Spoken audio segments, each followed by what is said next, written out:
Hilot an piguorgulyong one town one product kan Magaraw, Camarines Sur.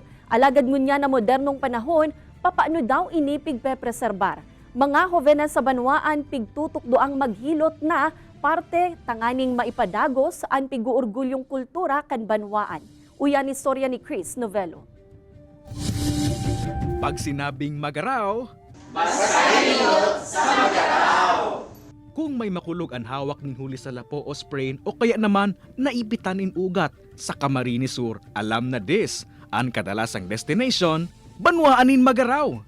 Bistado kaya ang banwaan sa one town one product kaini na hilot kung sa hindi nadayo ini kan mga maut matanggal ang mga makukulog sa hawak.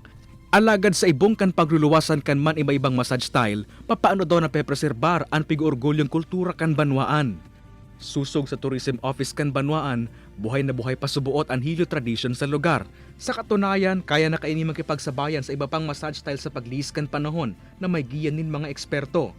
Nakatungani, during my administrator, ako ang administrator kato, nagdirekti si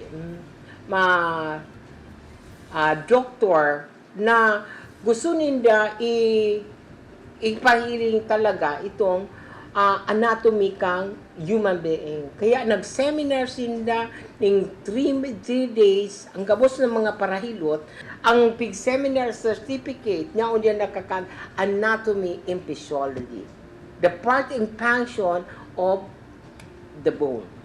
Siring ni John na aki kan 59 anyos na parahilot na si George Aragirang.